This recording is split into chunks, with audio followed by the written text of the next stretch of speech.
e a paz. Deus esteja abençoando a todos. Eu só aqui despedir aqui do meu neto, da benção dele. Deus te abençoe. Então nós vamos dar início à nossa live de hoje. Queremos convidar todos vocês a participarem conosco, estarem conosco nesta noite para a gente fazer uma live, a lógica da salvação, tá? Nós vamos estar trabalhando esse tema hoje, convidando todos vocês da IBVA para participar conosco sobre a lógica da salvação. Quem quiser participar, se sinta à vontade. As pessoas que estiverem com disposição de participar também pode lançar suas perguntas. E o nosso debatedor de hoje é o pastor Waibson, da Primeira Igreja Batista de São Luís, e nós vamos estar debatendo, né, esse tema interessante nesta noite, a lógica da salvação. O pastor Waibson já entrou, nós vamos aguardar ele se comunicar aqui, né? Então nós vamos estar. Se acenou, não. Eu quero dar a oportunidade para o pastor Waibson. Vamos convidar aqui o pastor Waibson. Ele vai participar aqui conosco. Como é que faz aqui, o Herbeneu? O convite. Visualizou? Entrando. Então nós vamos estar aqui com o pastor Waibson. Vai estar entrando. E nós vamos estar compartilhando com ele esse tema, a lógica da salvação. Nós vamos estar debatendo, estamos aguardando. A internet parece que está meia fraca, né? Assim, meio fraca, né? Quem vai dizer meia ia dizer meia de sapato, né? Está meio fraco. Então nós vamos estar aguardando aqui nosso convidado. Não sei o que foi que houve. Vou fazer de novo aqui, aguardar. Vou mandar um convite só para ele aqui. Ver se ele está. Não sei, Então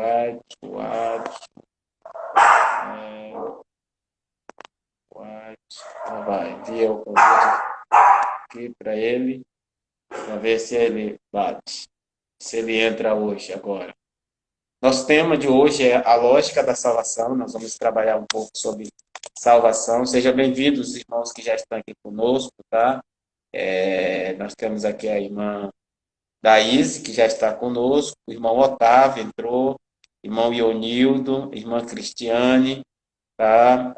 E o pastor Adson entrou, teve que sair, eu acho. A irmã Daíse, irmão Ionildo, sejam todos bem-vindos. Voltamos aqui, vamos ver se o pastor Adson entra agora, está entrando. Graça e a paz. Boa noite. Tem som aí? Tá ouvindo, Adson? Estou ouvindo. Tá me O ouvindo som tá aí? aí? Agora sim, tá ouvindo, estamos ouvindo aqui. Graça e a paz. Deus lhe abençoe. Aqui, ó. Já tem aqui, parece que alguma coisa que o Ibson, a gente vai falar sobre a lógica. Pediu aqui, é porque pediu para sair, porque não estava entrando, né? Mas aí já está todo mundo, já está aqui. Dona Maura já está presente. Seja bem-vinda, Dona Maura. Tá? Então nós temos alguns irmãos que estão entrando, estão participando. Então, o Ibson, hoje nós vamos estar trabalhando um tema que é a lógica da salvação, né? Então, todas as perguntas que são pertinentes, né, com referência à salvação, nós vamos estar colocando aqui, né, e vamos estar participando. Está me ouvindo bem? Só um minuto. Deixa eu tentar botar aqui o fone. Tá. Certo. Botar aqui, mano. O Herbenê? Herbenê?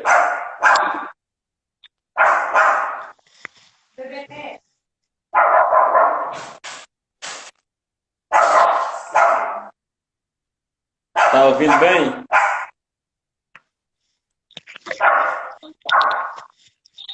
Tá ouvindo bem? Pronto, agora está melhor.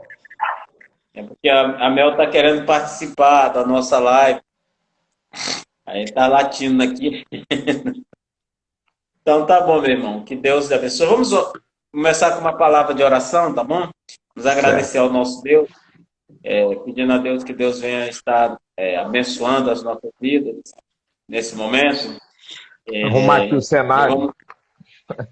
vamos, pode arrumar. Tá bonito, tá bonito. Vamos orar. Pai Santo e maravilhoso Deus, queremos te agradecer pelas tuas bênçãos e a tua misericórdia sobre as nossas vidas. Te colocamos, Senhor, a pessoa do pastor Waibs e a minha pessoa na tua presença e dos amados irmãos que vão estar participando conosco desta live, Senhor. Que aqueles que estiverem participando possam estar aprendendo, possam estar trazendo seus questionamentos nesta noite, e assim meu Pai possa ser ricamente abençoado em nome de Jesus. Amém, amém, amém. Eu vou Amém. pedir que o pastor Ari dê uma breve palavra simples, se apresentando, né? Certo. Para as pessoas quem é ele e tal, enquanto eu vou fazer o convite aqui aos demais irmãos. Vai lá. Bom. Bom, meu nome é Waibson. Eu sou, como o pastor Efson já falou, eu sou irmão do pastor Efson. A nossa diferença de idade não é tão grande assim, porque vocês olham para ele, ele quase não tem cabelo branco, né? E eu aqui estou com neve tomando conta do cabelo quase todo. Eu sou professor de História, já há 30 anos, esse ano, fazendo 30 anos que sou professor de História. Sou membro da Primeira Igreja Batista de São Luís há 30 anos e há 5 anos eu estou ali como pastor auxiliar do pastor Eliezer. Então eu sou vice-presidente da igreja. E também sou funcionário do Estado, professor de História do Estado, né? Fiz concurso público e estou ali na comunidade, esse duplo ministério, porque eu considero ser professor também um ministério. Ministério pastoral e o ministério também do ensino. Muito bem. Para quem já sabia, né? Para quem já conhecia, sabe que eu sou o irmão mais velho. Cheio de cabelo branco também, olha só. Tem uns aqui, ó, já tô cheio também de cabelo branco. Isso aí a gente vai ficando mais velho, né? E aí nós vamos ficando mais, assim, com uma quantidade maior de cabelo na nossa cabeça, assim, branco, né? Mas, assim, desde já te agradecendo a tua participação. Para os nossos ouvintes que estão participando, a gente quer deixar a oportunidade de você também poder participar conosco sobre esse tema que nós vamos estar debatendo aqui. Eu sei que 1 hora é pouco tempo, mas vai servir para a gente poder esclarecer algumas coisas, tirarmos assim, algumas dúvidas. E você pode lançar suas perguntas, o pastor, você pode direcionar aí, pastor Aires, que é o nosso convidado, e a gente pode direcionar também para mim, se alguns quiserem. E nós vamos ter essa oportunidade da gente estar discorrendo um pouco sobre a salvação. Eu queria começar lançando. Seja bem-vindo, Madison Felipe. Eu queria lançar uma pergunta para o Aidson, para ele fazer um breve comentário de como se a pessoa pode adquirir esta tão sonhada salvação que eu estou e ele também, a gente sempre comenta. Aí eu queria que ele desse uma palavra sobre isso para os irmãos que estão nos ouvindo. Bom, estou olhando aqui a minha cunhada, Jesus, que está aqui conosco aqui também, né? Eu quero Uhum. saudá-la ali e também convidar a participar dessa nossa conversa. Bom, a primeira coisa, quando nós pensamos em salvação, a salvação no Velho Testamento, ela tem um significado diferente do que tem no Novo Testamento, né? Quando a Bíblia fala de salvação, ou quando no Velho Testamento se fala de salvação, está se referindo basicamente aos livramentos que Deus deu ao povo. Então, a salvação do cativeiro no Egito. Então, ali é a salvação dada por Deus. Deus tira o povo que era escravo ali no Egito e traz o povo de volta para a terra prometida. a salvação que é dada em meio a uma perseguição ou a uma praga. Então, nesse sentido original, as pessoas do Velho Testamento entendem ali a questão da salvação. Não está tão ligado assim a essa ideia de uma vida, né, pós-morte. E a ideia também de salvação é muito voltada para um povo. O povo de Israel que está sendo salvo. Embora que, a princípio, a própria colocação de Deus não é salvação só para os judeus. Quando você vai ler ali em Gênesis, capítulo 12, a partir do versículo 1, Deus, quando chama Abraão, diz: Abraão, sai da tua terra, do meio da tua parentela, para uma terra que te mostrarei, e vai dizendo: farei de ti uma grande nação. E ele encerra dizendo assim, ó: abençoarei aqueles que te abençoarem, amaldiçoarei aqueles que te amaldiçoarem, e diz que nele todas as nações da terra seriam abençoadas. Então, a visão de Deus é mais ampla do que a própria visão do povo de Israel. O povo de Israel tem uma visão mais restrita. Já no Novo Testamento, essa salvação ela começa a ficar mais clara, quando a gente entende aí que nós somos pecadores, e como pecadores nós nos constituímos em inimigo de Deus. Então nós estávamos perdidos. O que é salvação, então? Aí você vai pegar aí em João, capítulo 5, versículo 24, diz assim, ó: eu asseguro que quem ouve a minha palavra e crê naquele que me enviou tem a vida eterna e não será condenado, mas já passou da morte para a vida. Então o conceito de salvação aqui dá o entendimento de uma vida posterior. Ou seja, que vai haver um momento que Deus vai julgar a humanidade e que aquele que não estiver, de fato, aliançado com Deus, que não tiver ali uma relação de filiação com Deus, está condenado. E aí isso então fica mais claro para nós, cristãos, o que ele quer falar quando diz sobre salvação. Romanos capítulo 6, versículo 23, muito conhecido, diz: pois o salário do pecado é a morte, mas o dom gratuito de Deus é a vida eterna em Cristo Jesus nosso Senhor. Então aqui fica claro do que nós estamos sendo salvos. Nós estamos sendo salvos da condenação, fruto de quem? Do pecado. Porque às vezes pode ser que a pessoa que esteja aqui nos ouvindo, aí ela pergunta: mas salvo de quê? Que salvação? Salvação, salvação? Então a salvação é o quê? É deixar de trazer para a nossa vida eterna as consequências do pecado, seja do nosso pecado, seja o pecado de Adão.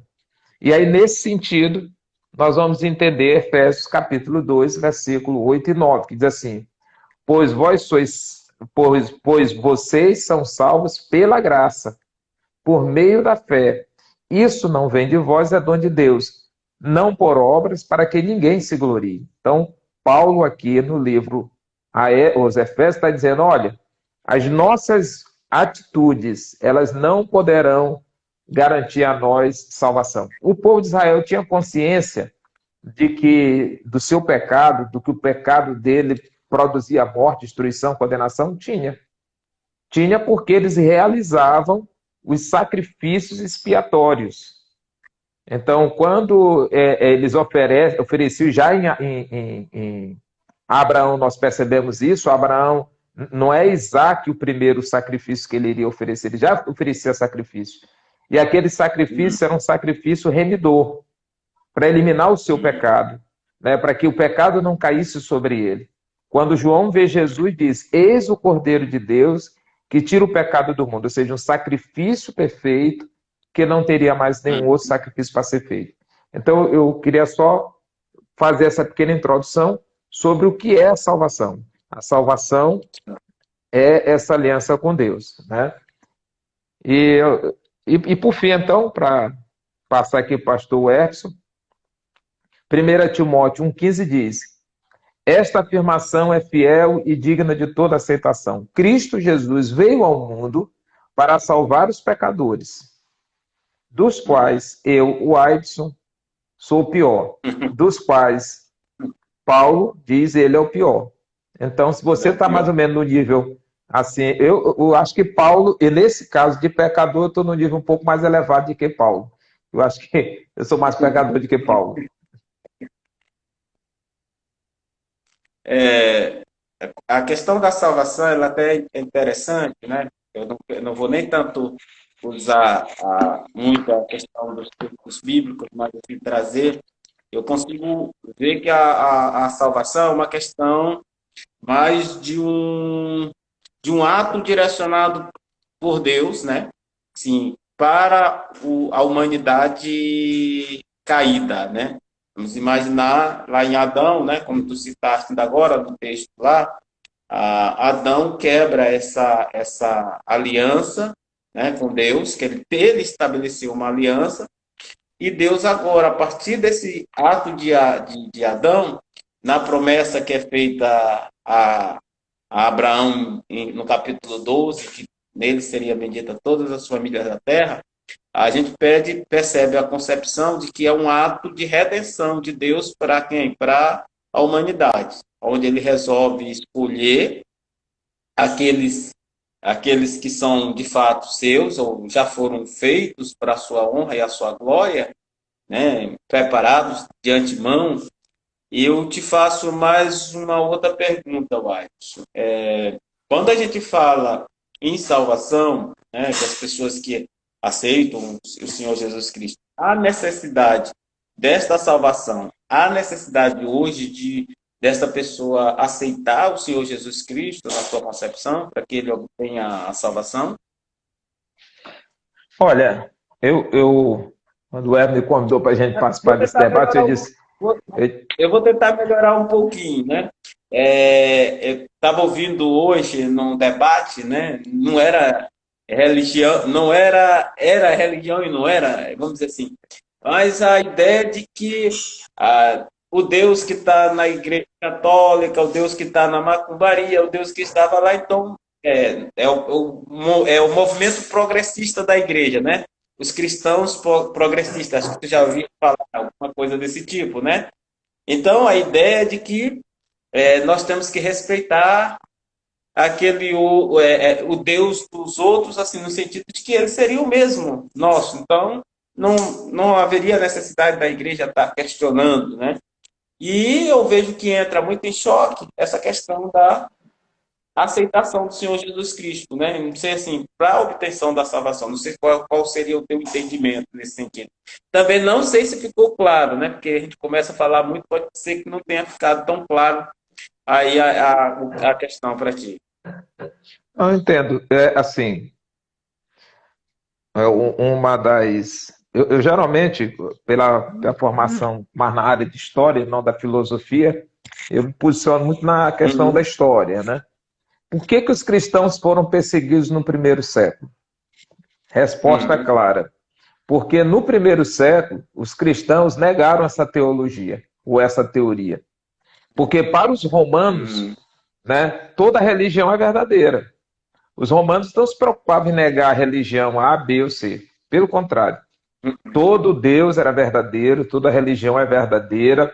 Então, você tem que respeitar a religião do outro. E respeitar não era simplesmente reconhecer o direito que o outro tem de ter a fé que ele possui, mas reconhecer a religião do outro, a fé do outro como sendo verdadeira, estando no mesmo nível da sua. Para mim, isso uhum, aí é complicado, é impossível.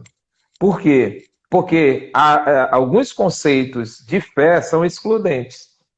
Por exemplo, se eu sou uhum, cristão, eu não digo nem se eu sou cristão, se eu sou da cultura judaica cristã, o conceito de Deus não é um conceito plural, é um conceito uhum, individual. Então, só existe um Deus. O que passa sim, disso aí pode ser manifestação cultural, pode ser manifestação demoníaca, pode ser criação da cultura do homem, pode ser qualquer coisa. Por que que os cristãos foram perseguidos naquele período? Porque eles disseram que só existia um Deus. O Império Romano se levanta contra eles e eles são acusados de serem ateus. A condenação que os cristãos receberam, as três condenações mais pesadas, era de que eles eram ateus, porque negavam a divindade dos deuses. Segundo, Uhum. eles eram canibais, porque eles Uhum. comiam carne humana, né? Uma vez que eles comiam a carne do Salvador deles, né? E, em terceiro lugar, que eles eram tinham relações incestuosas. Embora isso existisse no Império Romano, não era problema, porque casavam-se irmãos com irmãos. Porque na comunidade cristã, é irmão Paulo, irmã Francisca, que é casado com o irmão não sei o que mais tal. Então, essas foram algumas alegações. E aí, claro, veio Uhum.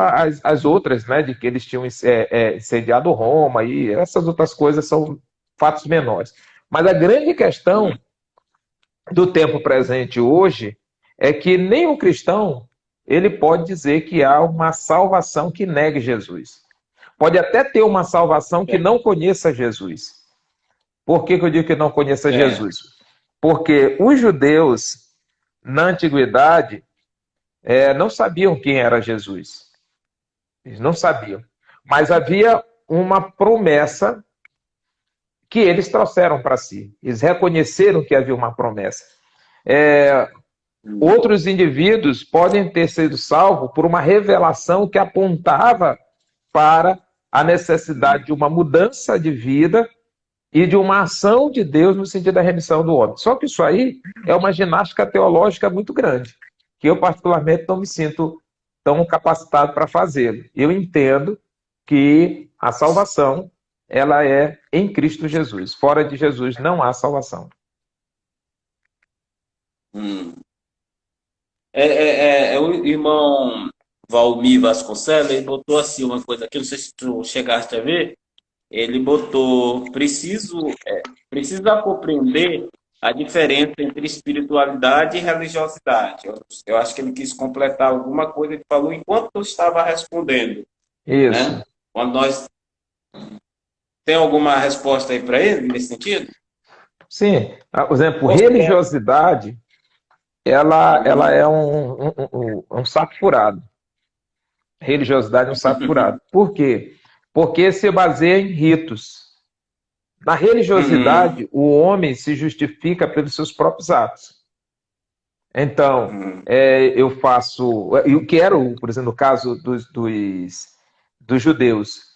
Os judeus esvaziaram a espiritualidade e assumiram a religiosidade.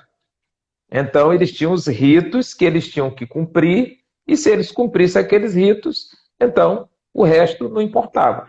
A espiritualidade tem a ver com a relação de intimidade com Deus, a espiritualidade que se reflete na minha atitude com o outro.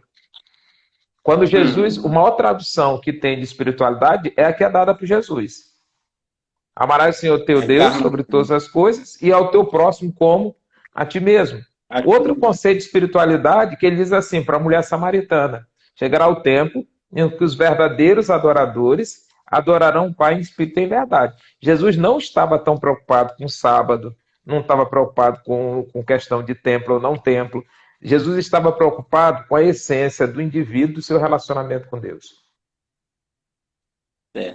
Aí, Uai, tu tocaste no sábado, é, tem algumas pessoas que acham, lendo o Velho Testamento, acham que o sábado seria salvífico, né? Quando ele Hum. começa a estudar, ler ali o Velho Testamento, guardar o sábado. E aí eu te faço a pergunta: esse sábado ele continua sendo uma regra de salvação? Eu diria que o sábado nunca foi uma regra de salvação. Nem no Velho, nem no Novo Testamento. Por quê? Uhum, Porque quando Jesus diz assim, olha, o sábado foi criado por causa do homem e não o homem por causa do sábado, dá para se uhum, entender que o sábado ele foi criado para suprir uma necessidade espiritual e uma necessidade social. Essas duas dimensões verdade. do sábado. Dimensão espiritual, eu não posso me dedicar só ao trabalho. Eu preciso Uhum, tirar um tempo para estar com Deus. Não é que eu não esteja uhum, nos outros momentos com Deus, mas aquele momento específico, né, eu vou uhum, tirar para poder dedicar ao Senhor. Segundo, sim. função social. É necessário que o indivíduo descanse. Quem conhece judeu, e aqui não é antissemitismo, né? Nós, os crioulos, nós, os pretos, não podemos, né, ser antissemita, nós já sofremos preconceito demais para poder estar tendo preconceito com os outros, mas o judeu, pela própria cultura judaica, árabe, etc. e tal, eram pessoas que tinham uma relação com o trabalho diferente com a nossa, né? Eu tive visitando Israel e a gente fica assim interessante. O pessoal de lá parece que não sorri muito, é a questão da negociação, né, da objetividade da vida. Essas questões mais subjetivas, como nós temos aqui no Ocidente, não tem muito lá com eles, não. Se na lei não tivesse expresso que o indivíduo não podia trabalhar no sábado, ele ia trabalhar de sol a sol. E aí, quando vem Jesus traz uma coisa da subjetividade disso aí, né? Que aí para Jesus parece que o sábado não tem essa importância toda. Pode pegar espiga no sábado, pode descansar, e o sábado não sei o que mais e tal. E parece que Jesus deu uma relaxada no sábado. Mas o que Jesus queria apontar era de que o sábado representava uma religiosidade. E Paulo depois vai desconstruir isso, quando ele vai dizer, olha, esse negócio de dia e dia, né, de comer carne, não comer carne, essas coisas não são tão importantes assim. Ixi, o cara que vai comer carne, se comer a carne de porco, tá ferrado. Deixa eu te fazer uma pergunta, estou gostando, assim, tá muito bom o debate. O cristão perde a salvação na tua concepção? Eu gostei dessa questão de concepção, porque isso aí é uma divergência teológica, né? Então, quando esse campo da salvação é uma coisa assim que divide a teologia entre arminianos, calvinistas, enfim, né, que é essa questão da salvação. Para quem crê, como eu creio, que a salvação, ela é, como você disse aí também, como bom batista, né, ela é uma atitude de Deus para com o homem, e cabe a nós, seres humanos, né, uma vez tocado pelo Espírito Santo, viver essa novidade de salvação. Eu entendo que não perde a salvação porque você não perde a filiação. Quem é filho e pronto. Agora, o filho, nem todo mundo é filho, esse é o detalhe. Porque para que você seja salvo, precisa ter nascido de novo. Então, eu acho que essa discussão, se o crente perde ou não a salvação, está muito ligado à ideia, né, de que se eu sou crente, eu posso viver de qualquer jeito ou não. Porque aí o cara diz, não, então se não perde a salvação, então eu vou viver de qualquer jeito. E não é essa a lógica de Jesus, não é essa a lógica da Bíblia. A lógica da Bíblia é o quê? Olha, você nasceu de novo. E quem é nascido da carne é uma coisa, quem é nascido do Espírito é outra. Ele pode até ter o conflito, né? Mas ele não se sente bem nessa questão da perdição. Um exemplo, algumas pessoas dizem assim, eu vou pegar depois um texto aqui que fala sobre salvação específica, acho que a gente até leu aqui, né? Mas aquela ideia de que, quando eu sou um pouco mais velho do que o Efson na fé, aí o pessoal assim, já pensou se alguns irmãos, né, de outra denominação, já pensou se Deus chega no dia que tu tá no cinema? Aí tu não tá na igreja, tu tá no cinema, aí tu vai pro inferno. Aí já pensou, tu tá na praia, Deus chega, tu tá na praia. Eu digo, olha, para simplificar o negócio, não teve cara que passou mais tempo na praia do que Jesus. Jesus gostava de praia. Mar da Galileia, pé pescar, então a relação dele com o mar era uma relação muito boa. Então, assim, é como se cada dia a nossa filiação fosse fruto de uma chantagem espiritual de Deus. E não é assim. A palavra de Deus diz, pela graça sois salvos, mediante a fé, isso não vem de vós, é dom de Deus, não vem de obras para que ninguém se glorie. E a outra coisa, Jesus diz o seguinte, né? Que todo aquele que crê em Jesus Cristo se torna filho de Deus. Então, tu tem um filho, teu filho errou, vai deixar de ser teu filho? Não. Então, eu entendo que o que precisa ser definido não é se o crente perde ou não a salvação, Isso aí eu acho que é caso resolvido, não perde. Agora a pergunta é: será que nasceu de novo? Essa que é a pergunta. Se não Aí, nasceu de novo, aí, aí se é só fruto de uma empolgação, se é fruto do achismo, do esforço do indivíduo, então dificilmente ele vai se manter por muito tempo. é tipo aqueles, os judeus, eles tinham na época de Jesus, eles tinham uma arrogância muito grande, do fato de eles serem filhos de Abraão, né?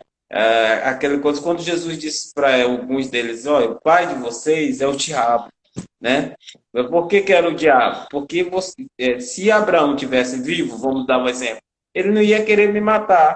Então, Jesus vai dizer que o pai de vocês é o diabo. Mas a gente percebe que o judeu naquela época ele tinha um orgulho muito grande de dizer, não, nosso pai é Abraão, né? Quer dizer, nós temos como pai Abraão. E aí é que eu quero te lançar essa pergunta aqui, porque tem pessoas, olha, que a gente vê dentro do evangelho, passam anos, e chega numa fase da vida, ele abandona mesmo por completo, né? E assim você fica assim, doutrinou, estudou, foi professor de escola bíblica dominical, vamos dizer assim, quase chega a pastor, entra para seminário. E aí, o que tu achas disso?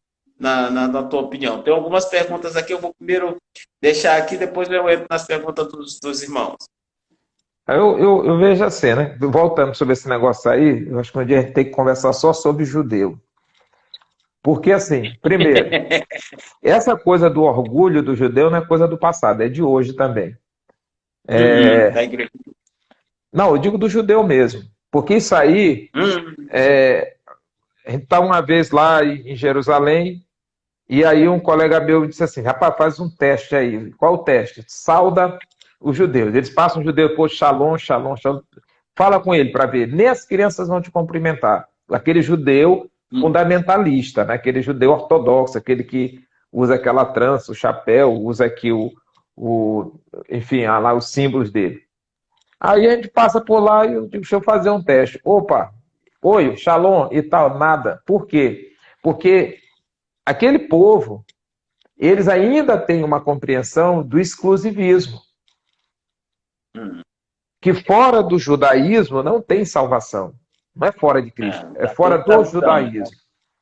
E Não tem que salvação. não tem salvação. E os demais povos são ralé. Isso durante um certo tempo trouxe para os judeus Uhum, um antissemitismo. uhum, Gerou esse sentimento contra judeu. É legítimo, não uhum, é legítimo? Eu acho que todo tipo de antissemitismo é barbárie. Porque nem todo uhum, judeu pensa assim, se comporta desse jeito. uhum. Quando Jesus vai, e esse daí que a gente está comparando aí é aquele fundamentalista, né, semelhante aos Uhum. fariseus, que olham para si e se consideram melhor do que os outros. Esse é um lado. O segundo aspecto é: mas É. se o indivíduo virou, rodou e tal e pá. Aí Jesus dá o exemplo do filho pródigo. Hum. O filho pródigo, será que se o filho pródigo tivesse morrido lá no meio da estrada, deixaria de ser filho? Não. Não deixaria. Esse teu irmão estava morto e reviveu. Estava perdido e foi achado. Quando você Hum. pega as histórias da Bíblia, que estão nessa sequência sobre salvação, sobre reconciliação, sobre. Eles estão numa sequência. A dracma perdida. O que aconteceu com a dracma? Foi perdida dentro de Foi casa. achar. Foi achado. Hum. Filho pródigo foi para longe. O que aconteceu com ele? Um dia Foi ele achar. voltou, né? Voltou. É Aí por mim. a ovelha, né? Lá perdida, ela foi o quê?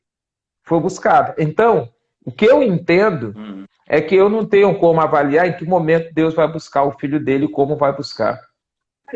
Tá aí, eu tenho olha, só complementando aí, essa questão da ovelha que foi buscada, né? Interessante isso, Aires, até porque a gente trabalha. é interessante que ele vai buscar a ovelha, mas a ovelha volta, né? No padrão de hoje, tem muita gente que, assim, ministerialmente, você vai buscar e conversa, dialoga, chama, mas ela não volta.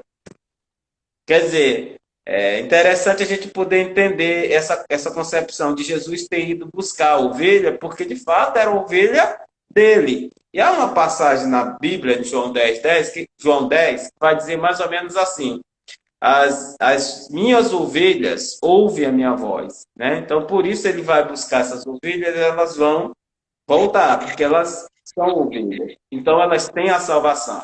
Mas eu vou abrir aqui rapidinho para só cortar um pouquinho, que senão eu tenho medo aqui de não responder algumas perguntas que foram feitas.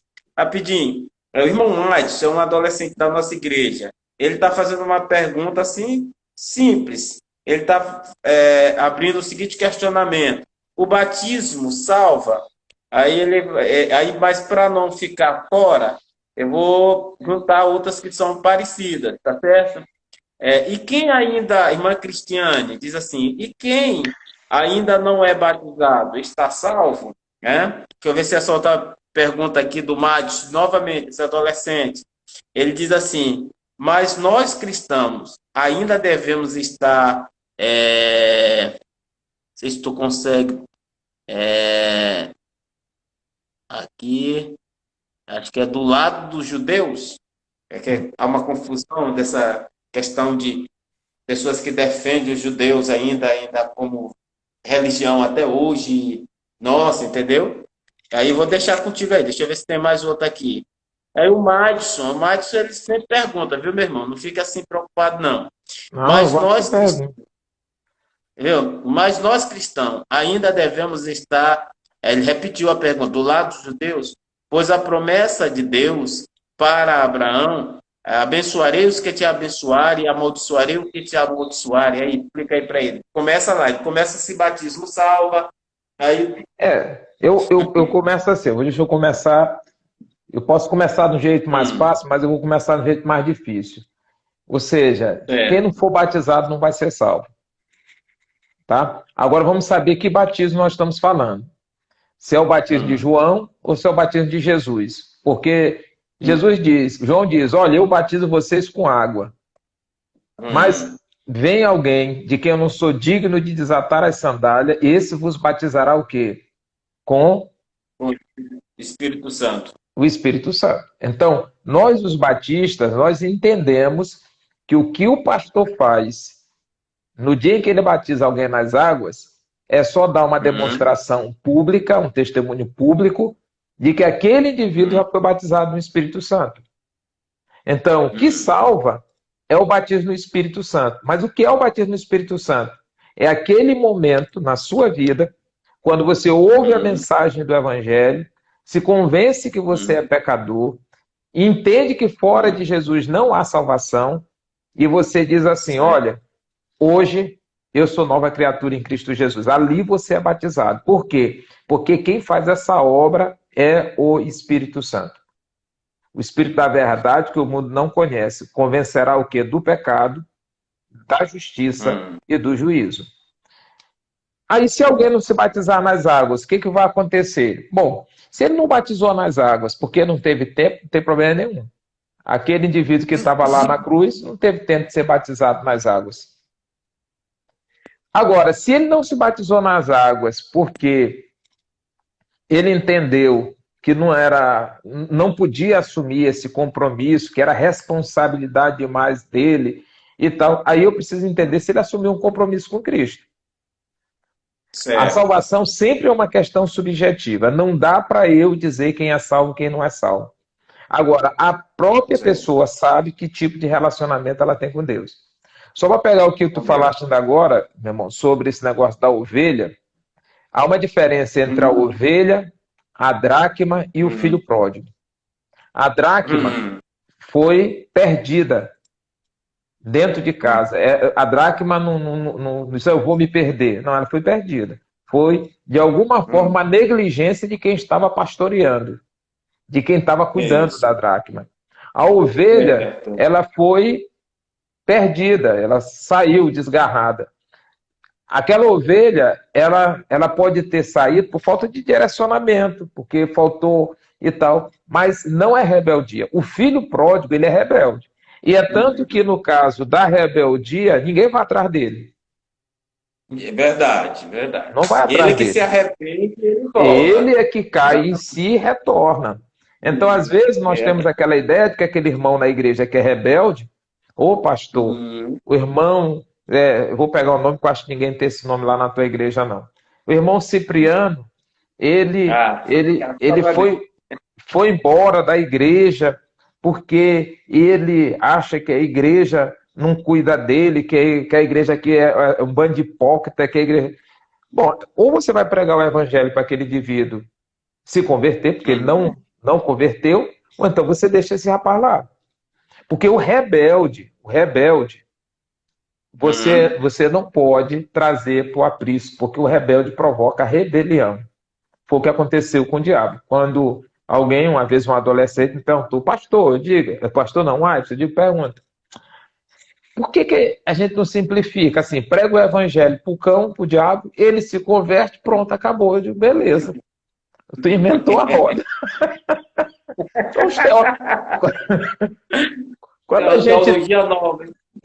não, quando a gente é muito novo, a gente tem umas coisas de, meu irmão, saíram de nós porque não eram dos nossos, porque se fosse dos nossos, teriam ficado. Teria Se ele ficado. tivesse ficado lá, a rebelião era maior. Porque o rebelde tem a capacidade de contaminar os outros. De contaminar os outros. Então, mas quando ele volta, aí o rebelde precisa ser quebrantado.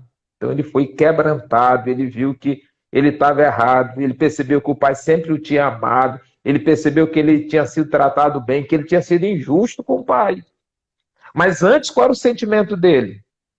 Ah, porque aqui só eu faço, aqui não sei o que mais. Tal. Aí tu tem um outro filho, que é o que fica. O mesmo sentimento. Um se perdeu lá fora e o outro aqui dentro. O que estava aqui dentro era pior. Porque aquele aqui dentro, ele estava lá e não tinha mudado nada no coração dele. Eu não sei se aquele cara mudou. Como é uma parábola, e Jesus deixou em aberto, é para saber o que nós vamos assumir. Não sabemos nem se ele foi salvo mesmo. Não, Ou pelo menos porque essa é uma decisão que é tomada todo dia. Né? todo Tá dia. cheio de filho mais velho querendo resolver essa situação aí, porque tá rebelde lá dentro, porque nunca teve oportunidade, porque isso, aquilo, outro. Então, isso aí, meu irmão, não se bota para fora, também não se alimenta esse tipo de rebeldia. E, para encerrar aqui a pergunta do irmão lá sobre o judeu, né? Primeiro, nós não podemos achar que quem matou Jesus foi os judeus. Não. Jesus não foi morto pelos judeus, Jesus não foi morto pelos romanos. Jesus foi morto porque havia a necessidade de um sacrifício. E esse sacrifício, ele entra no contexto histórico. É quando a história ela se casa com o projeto de Deus, universal, porque está lá antes mesmo de existir povo judeu, já existia o plano de resgate de Deus para a humanidade. E lá já estava prescrito que Jesus haveria de ser morto. Agora, eu também tenho que tomar cuidado, que é o que está ocorrendo com uma linha aí nas igrejas, é que diz assim, não, nós temos que estar do lado do judeu, porque o judeu, o cristão, não, nós não temos que estar do lado do judeu nem contra o judeu. Nós temos que pregar o evangelho para o judeu. E agora, pregar o evangelho para judeu é difícil, porque ele sabe mais a Bíblia do que nós. O Velho Testamento, né? Até o Novo. O problema deles não é o problema de compreensão da Bíblia. O problema do judeu é porque ele, e diz assim, você pega lá, o cara diz, ó, o que isso aqui? Não, lá no livro de Mateus, capítulo 24, versículo 24, diz o seguinte, né, que nos últimos dias viriam os falsos profetas que fariam sinais e prodígios, que, se possível fosse, enganariam até os escolhidos. Aí o cara começa a falar aquilo ali, teu coração fica, meu Deus, esse cara é convertido. Porque aqui, lá no livro de João, né, diz Jesus, eu sou o caminho, a verdade e a vida, ninguém vem ao Pai senão por mim. Eles têm estudo de teologia. Mas quando você para e pergunta, pai, mas quem é Jesus para você? Um grande impostor. Tudo isso que tem na Bíblia aí, isso aí nada disso é verdade. Existem judeus que se convertem ao cristianismo, mas eles são tratados como traidores. Porque estão negando o judaísmo, no caso, né? Negando Exatamente. toda a construção judaica. A mesma coisa com o muçulmano. O muçulmano, né? O muçulmano conhece a Bíblia. Nós não conhecemos o judaísmo, até ainda vai. O cristão conhece porque ele estuda o Velho Testamento, mas vamos dizer assim, o livro muçulmano o cristão quase não conhece, né? A Não, maioria, eu né? tenho um exemplar aqui, mas não consegui nem ler, que é todo em árabe. Não dá, não dá essa questão aí para a gente, né? Agora, tu Que colocou um negócio aí, só para fechar ali, que foi o seguinte, ó, Paulo é a maior demonstração disso. Paulo ia pregar para os judeus. O que acontecia quando ele chegava nas sinagogas? apanhava, né? Era apedrejado, Por não quê? deixava Porque ele. os caras não sabiam mais do que ele, ou tanto quanto ele. Era. Né? Mas aí tem o Atos, tem uma coisa que é interessante a gente poder observar a questão de Paulo, que próprio Paulo, até entre os judeus, ele de fato ele tinha um conhecimento bíblico muito profundo, né? Como ele disse que foi instruído por Gamaliel, né? Que ele tinha um conhecimento, e ele fala para os cristãos isso aí que ele era um judeu extremamente zeloso da palavra de Deus, né? Até ponto assim que eu fico assim, porque há umas teorias sobre o livro de Hebreus, né?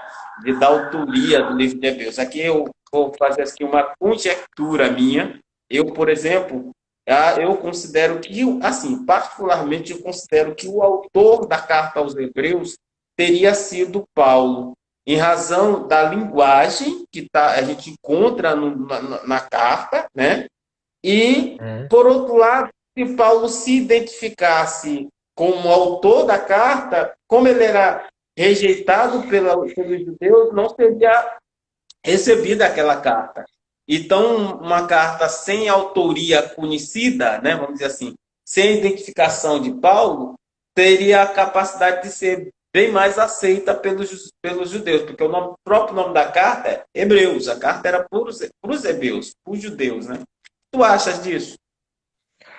Olha, no seminário, a minha disciplina é história eclesiástica, né? Então eu não vou entrar muito nessa daí, não. Mas, assim, a maior parte dos comentários que eu vi sobre isso aí dizem que o estilo O da Apolo, né? carta, alguns acham que é parecido com a escrita de Paulo. Outros acham que não. Então, assim, é muito complicado se fazer assim, muita teoria. Agora, quem escreveu a carta de Hebreus era um profundo conhecedor da cultura, né, das tradições judaicas e fez uma interpretação dessa liturgia, da história mesmo dos judeus, né, trazendo para a pessoa de Jesus. E Paulo teria competência para fazer isso. Então, não é um absurdo, porque essa coisa ser muito presente na figura de Paulo, tentar mostrar como Jesus de fato cumpriu, né, todos os pré-requisitos para ser visto como o Messias. Né? Mas o problema ali, para mim, é assim, o judeu, ele sempre se apegou muito à questão da terra, de um reino terreno. Então, dentro desse aspecto, a figura do próprio Jesus, ela é uma figura incompleta do Messias judeu, para o judeu. É uma figura Certo. incompleta. Alisson, tem uma pergunta bem aí do Madison, vê se tu consegue ler. É o penúltima pergunta que está aí abaixo, vê se tá. Eles não se converteram a Jesus só porque eles acreditam que o Messias não deveria sofrer? Pergunta dele. Não, eu acho que não é nem que não, o Messias não deveria sofrer, mas a ideia de que o Messias deveria estabelecer um reino terreno.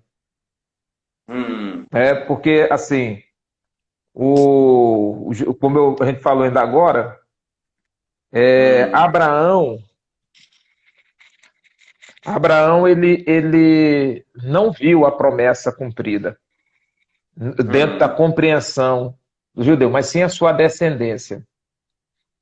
Mas certo. para nós, os cristãos, Abraão herdou, porque é o que Paulo vai dizer, uma terra muito melhor, porque na terra da promessa ele foi peregrino.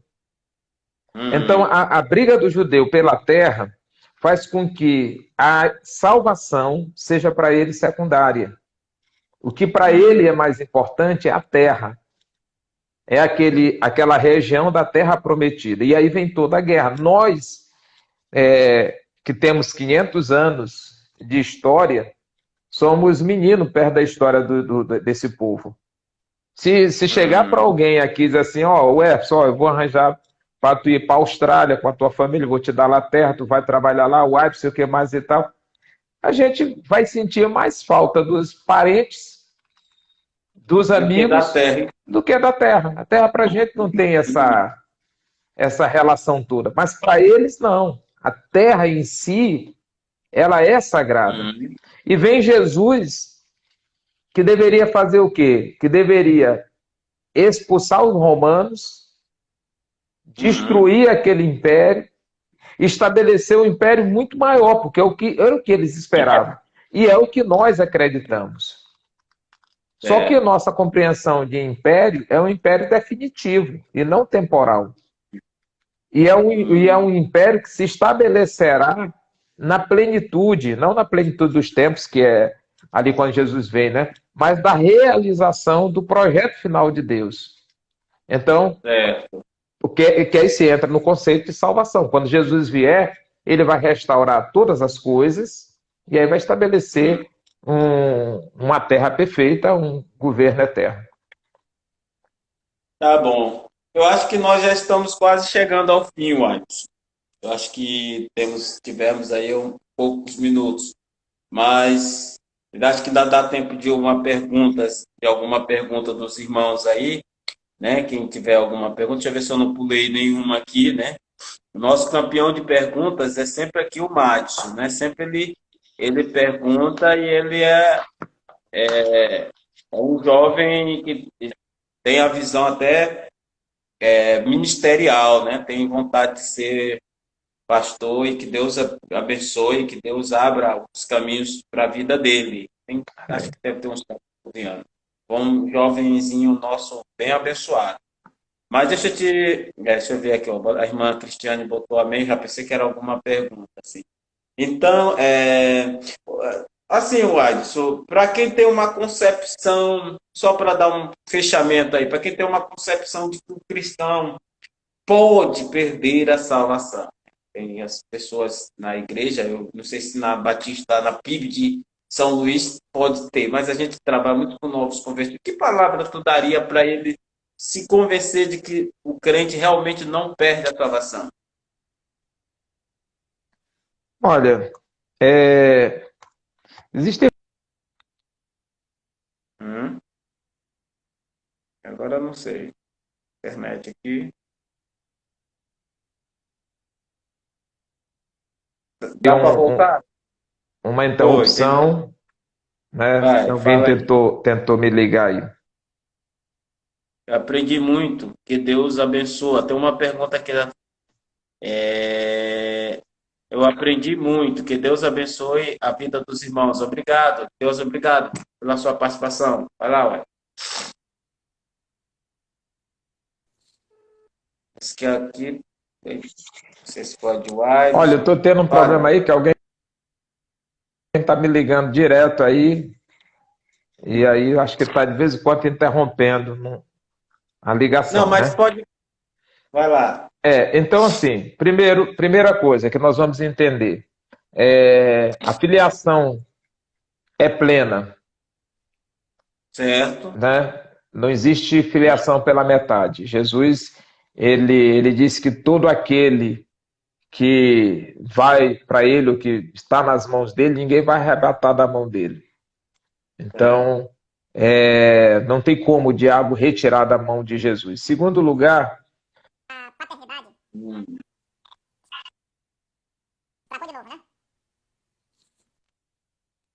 Tô.